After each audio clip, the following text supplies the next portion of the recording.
Hello and welcome to Monday in Parliament, our look at the day at Westminster. The headlines. MPs from across the Commons call for action to streamline the health service and social care in England. The local government agree that they need help, social care.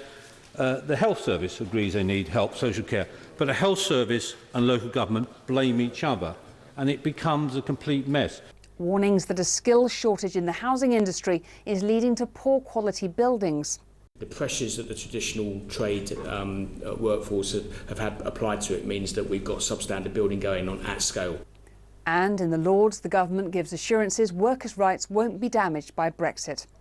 But first, the government's been warned by MPs on all sides of the House of Commons of the need for better communication between the health service in England and social care. Conservative backbenchers were among those who told ministers about hospital beds being taken up and constituents finding themselves caught between health and social care providers, neither of which were able to help.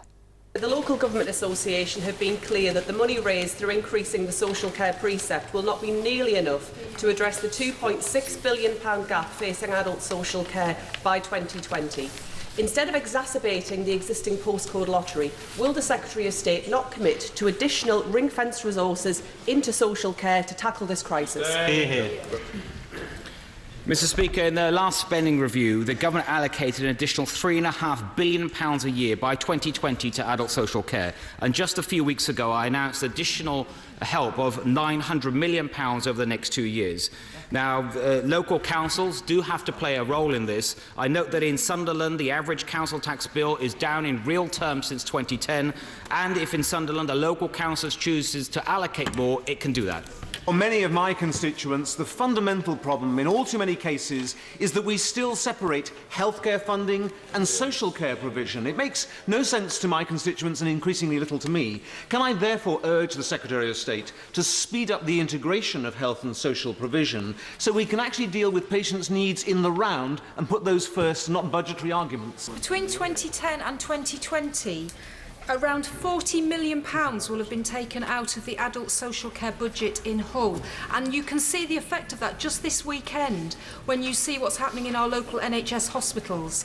So will the Minister think again and make sure that the problems that local authorities like Hull are facing are addressed by central government ring-fenced money?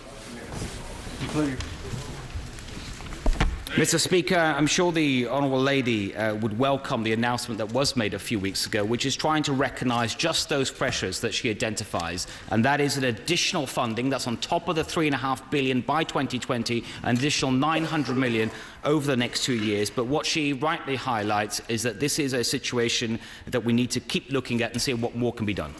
I guess most members have had in their constituency surgery somebody who desperately needs help. The local government agree that they need help, social care. The health service agrees they need help, social care. But a health service and local government blame each other and it becomes a complete mess. Would it not be a good idea on a cross-party basis to look at a new model for social care? Mr Speaker, my honourable friend is right, first of all, to point that out. I've seen many situations like that myself in my own constituency, but also he highlights the need for all of us to talk about this issue and see what we can do working together. Having spent a day with carers just before Christmas, seeing their amazing work across Rossendale, they, like me, feel frustrated that they're constantly under financial pressure. Would the Minister look at what can be done about increasing funding for social care in addition to what we've already done, and making sure that that is subject to a cast iron ring fence to make sure that the money goes where it's needed most? Mr Speaker, I can assure my honourable friend that we will continue to look at the resources applied to adult social care, both from local councils and from central government, to make sure that they are adequate.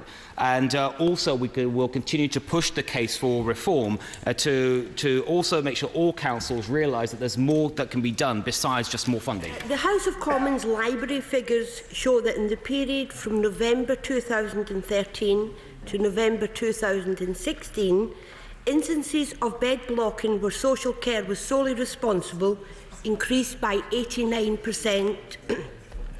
In the 12 months to November 2016 alone, bed blocking has increased by 39%, Does the Minister recognise that the precept package brought forward by the Government in December is insufficient to solve the crisis in our social care system and is putting further pressure on our already stretched NHS?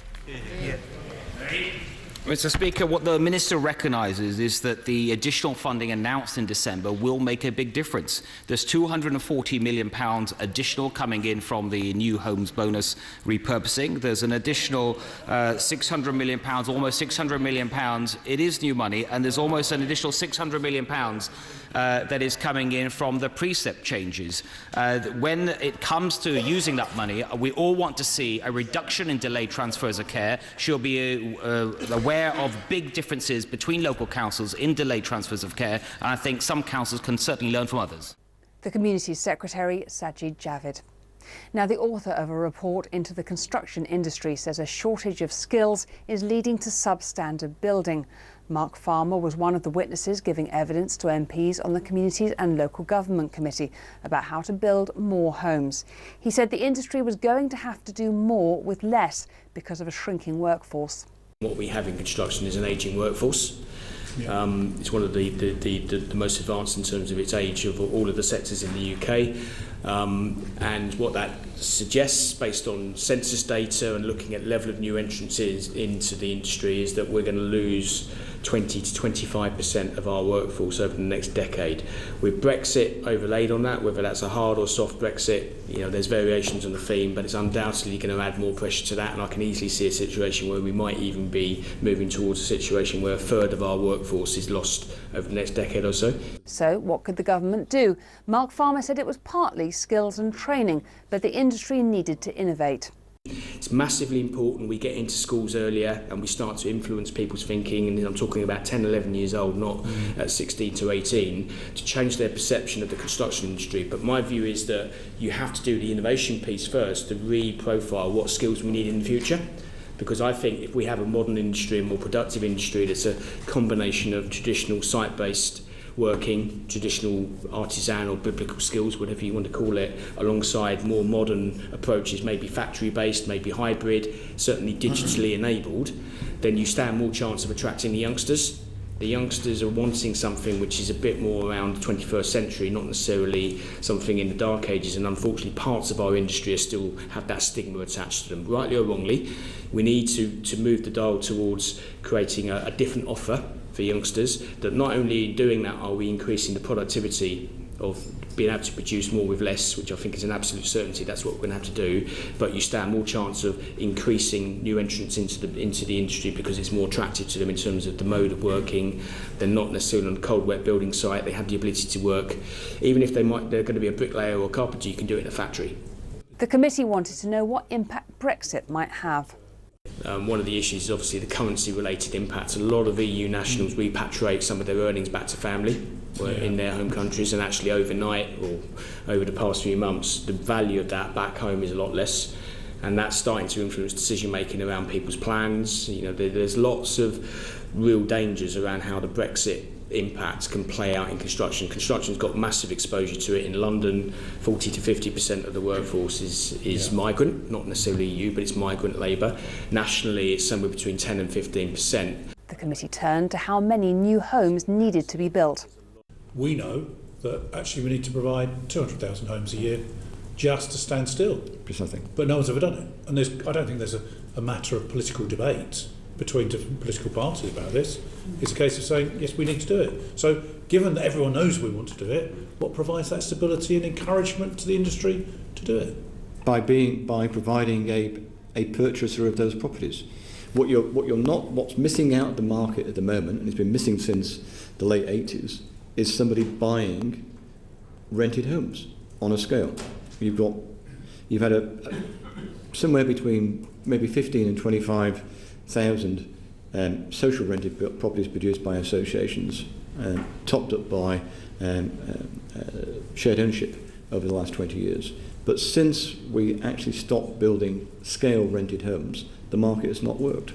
You can just, you can plot the point when the market stops functioning, and it's when we stop building rented homes. There's a really important part here about quality. So you would have seen in the last week or two news of a quite a well-known house builder that's had a problem with regards to quality. It's costed them their CEO. There's a growing feeling that traditional building in the house building world is not delivering the quality that purchasers or renters are expecting in terms of the legacy of defects.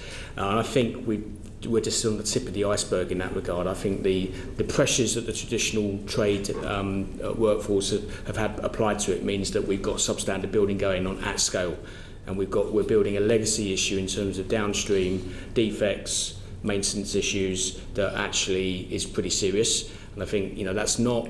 I don't want to overgeneralise, because there's lots of people out there extremely well trained, very competent, but actually that's being diluted. The numbers imperative is driving people into the industry at an accelerated rate at potentially where the competence levels aren't as high as they were. And I think that's another reason for wanting to promote innovation and off-site solutions where quality control and more certainty of outcome is really important. Now, the case of Noel Conway, a terminally ill patient who wants the right to end his life, was raised in the House of Lords. The independent peer, Lady Meacher, who is chair of the pressure group Dignity in Dying, asked if the government might consider changing the law. Lord Keane of Ely said that this would be a conscience vote for individual MPs who'd rejected a change in the law in 2015. The short answer to the question is no. Like previous governments, we have always made clear that such legislation is a matter for Parliament, not government. When the other House considered a bill to legalise assisted dying in September 2015, they rejected it by 330 votes to 118.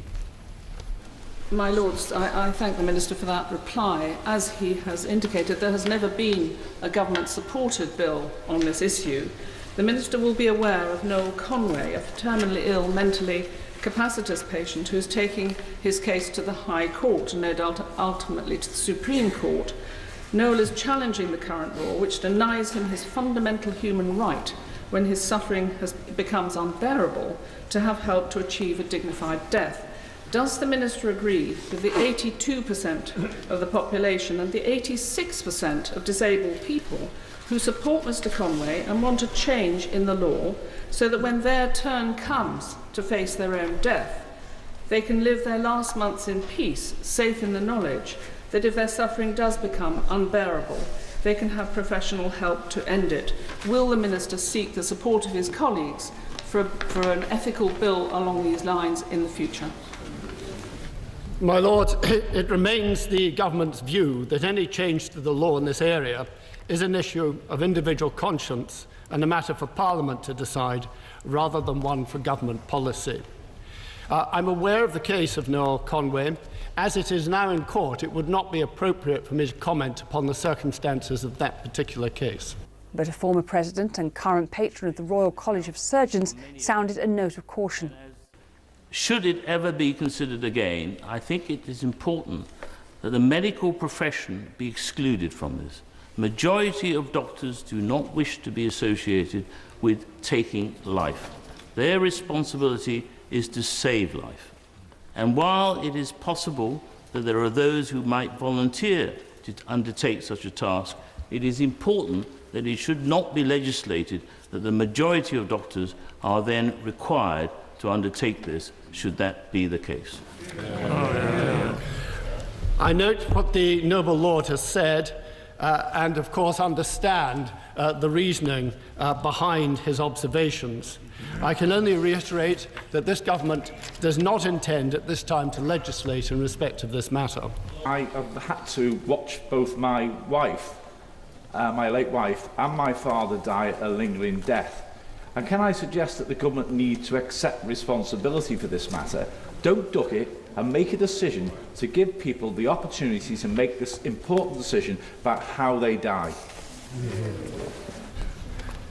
Again, I can understand the noble Lord's interest and concern in respect to this matter, but I would observe that Parliament has twice addressed this issue in the recent past and is determined not to relax the provisions of Section 2 of the Suicide Act. The campaign to legalise assisted suicide or assisted dying is not supported by one single organisation for people with progressive conditions, including the Motor Neuron Disease Organisation and the MS Trust. The very people who would be the main beneficiaries of assisted dying, and that growing numbers of disabled people and their organisations are campaigning against such a bill because they feel it is desperately unsafe. The CPS updated its policy in cases of assisted suicide in February 2010 and also in October 2014. Whereas I well understand the reluctance to change any particular legislation, may I ask whether the Minister, in consultation with his colleagues and the CPS, would consider what further reforms are necessary in relation to the CPS policy on assisted dying?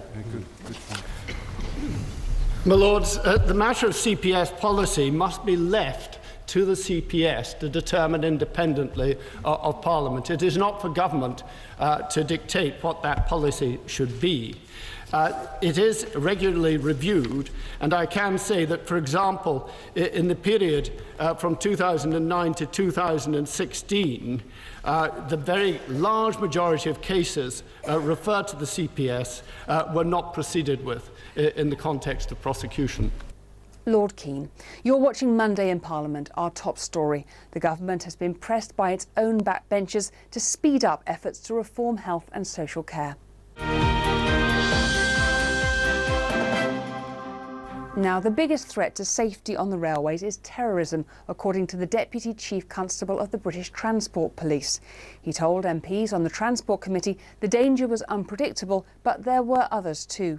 The challenge from protecting the network that's so wide and open, and the risk being so unpredictable, that causes us, I guess, the greatest level of concern. And we've seen that most recently in North Greenwich. It's a very real threat that we have to counter.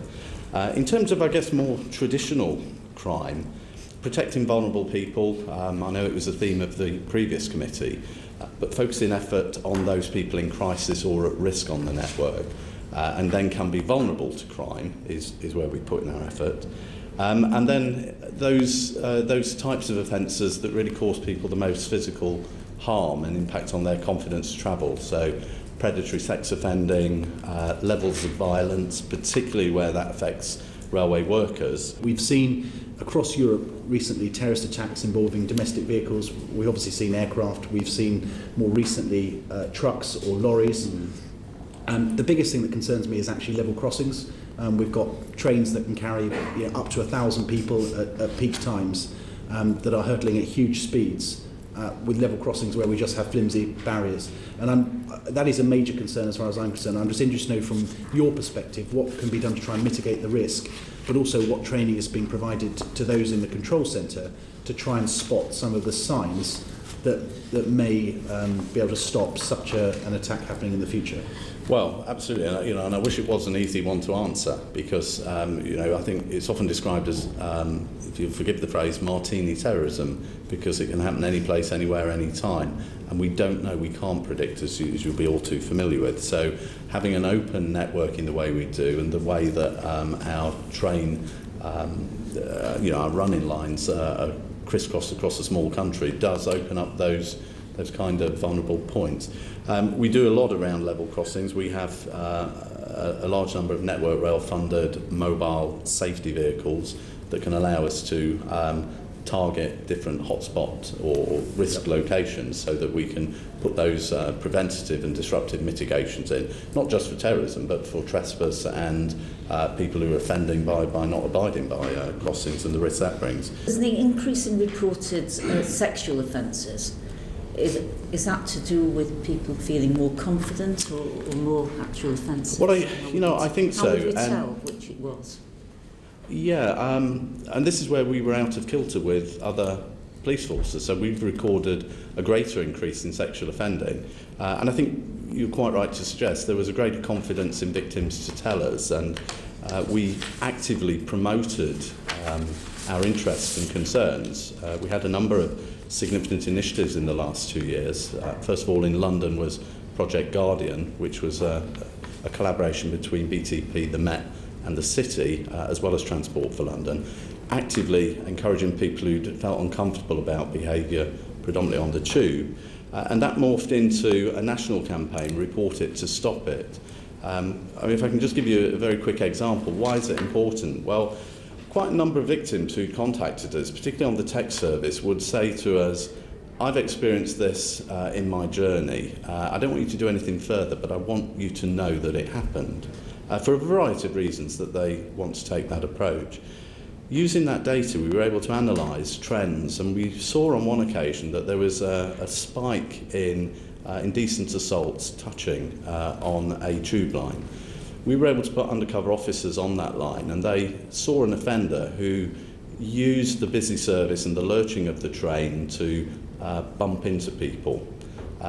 Those victims didn't actually know they'd been victims, but watching his behaviour and see him do that 3 or 4 times in a row without getting off that service allowed us to intervene and arrest him. There has been mounting speculation that Theresa May will signal a so-called hard Brexit, with the UK pulling out of the European single market and customs union. The prospect of leaving the single market has prompted concerns from trade unions that workers' rights could be undermined.